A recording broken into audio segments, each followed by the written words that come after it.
Hi guys, welcome to today's episode of Sodas and Popcorn Reviews, a show where we take a look at movies, TV shows, documentaries, and everything in between. We analyze them, we break them down, and we give it to you as it is.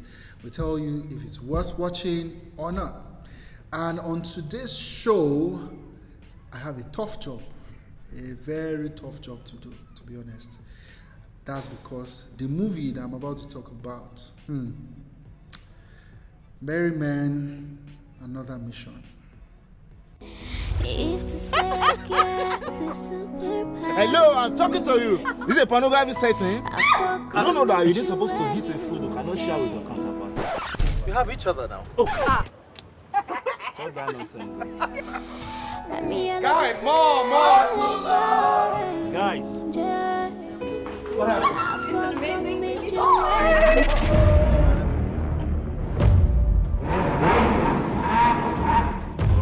Mama.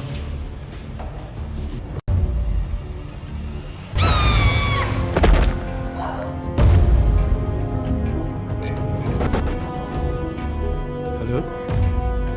What are you doing?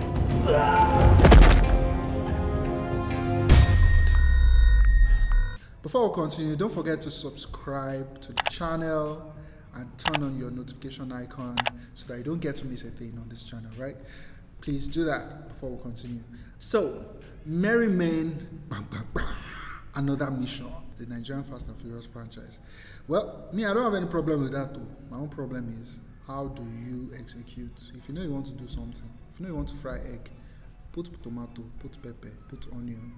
If you don't do all those ones, then don't bother. You're not ready to fry egg. That's my own opinion. Merry Men, Another Mission basically tells the story of our favorite merry men and women, basically, on another mission again. So what's the story this time? What's the mission this time that our favorite on-screen bad boys, good boys are on this time? Basically, one of them has their wives kidnapped by a certain villain or villainess, and the merry men have to do her bidding for them to be able to get this wife or sister back.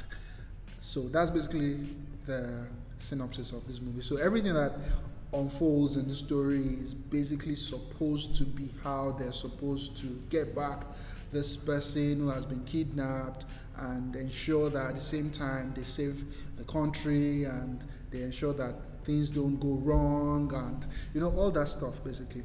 Now one thing I would say up front is I give kudos to these guys for their set pieces.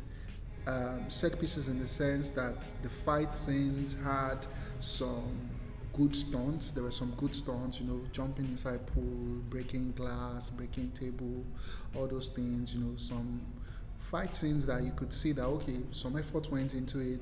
And also in terms of set pieces, in terms of, the sceneries, the houses that were used. I think the house that one of them used was AY's actual house. I think the locations, the cars, it's Merry Men. You have to give them props for that. In terms of skill, I think that was probably the largest Nollywood movie last year in terms of skill, because you're talking about AY, Ramsey, Nouah, Ireti, Doyle, Ufuoma, McDermott, Alex, Unusual of Big Brother, Linda, Osifo, Nancy Isime, Falz. I've not finished though. There are plenty, like stars, A-list, all of them, they pack themselves inside in the movie. And I feel like it had probably, that's probably one of the undoing of the movie. When you have so many people and you need to give them attention, it becomes an issue. Like they say now, too much spice, they spoil soup. So I feel like that was probably one of the issues with this movie. But like I said, the fight scenes seemed really original, I wouldn't say original. Original isn't the word. I would say the stakes and the scale of the fight scenes were something that I've not really seen in another Nollywood movie. Maybe in Eric Ahime's movies. Eric makes some really good action movies, I think, and I think he's the best director when it comes to action movies in Nollywood. So maybe he's the one that I would say has had action movies that are probably better than this. But in terms of scale, this has larger scale. So that's what I loved very much about this movie. So what didn't I like.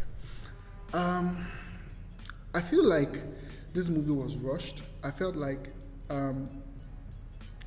they wanted to quickly meet up with timelines and the calendar, the 2019 calendar, and they didn't really take too much time to develop this movie well enough, because a lot of things felt disjointed, a lot of things felt basbos, if you get what I mean. Like, they just slapped a lot of things together, and these things could have been better done if they had, taken better precautions, taken better preparation. Let me put it that way. The story felt a bit clunky. Some scenes really didn't make sense. Some scenes weren't explained well enough. About 20 minutes. The first 20 minutes of the movie was really irrelevant. Cut off the first 20 minutes of that movie, and trust me, you're not going to miss anything. Just try it. Try starting from the 20th minute mark and see if you're really going to miss anything or you're not going to understand the movie.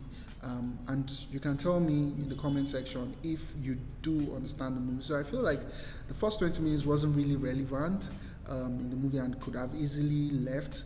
So I think that's something that Anthony and Kehinde Joseph, the screenwriter of the movie, could have actually taken note of. Things could have been more chopped, more straight to the point, and we would still have enjoyed the movie.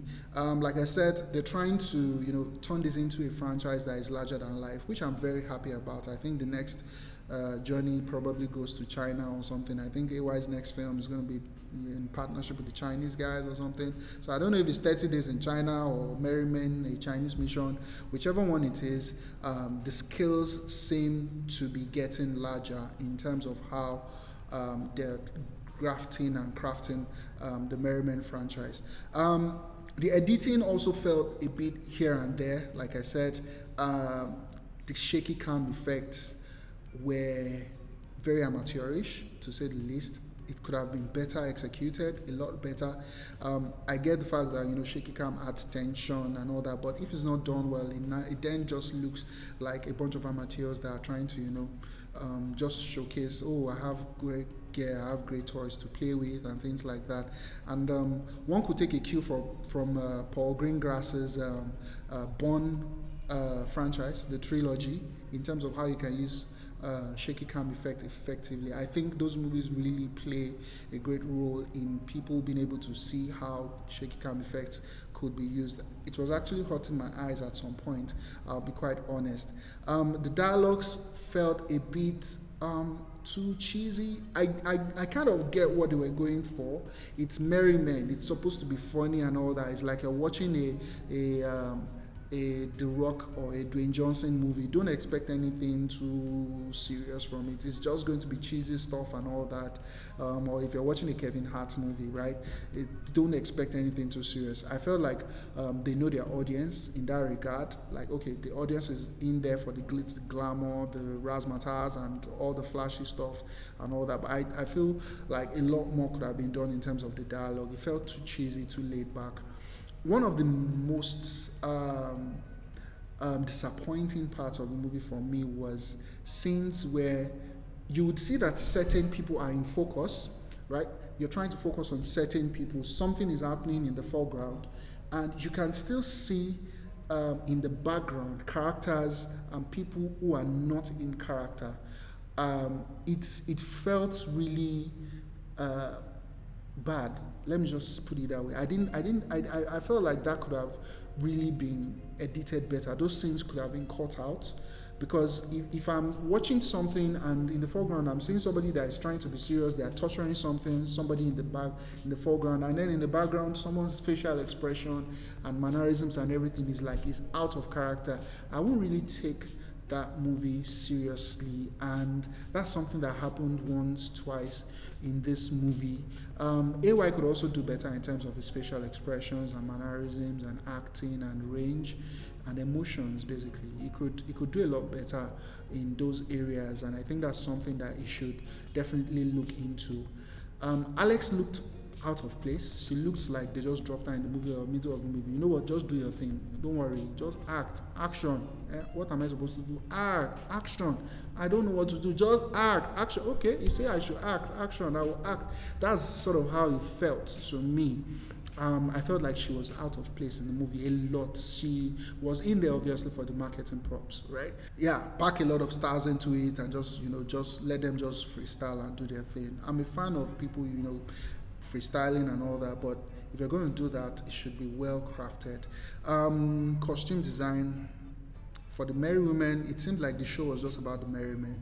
I felt like costume design could have been a lot better for the ladies in the movie.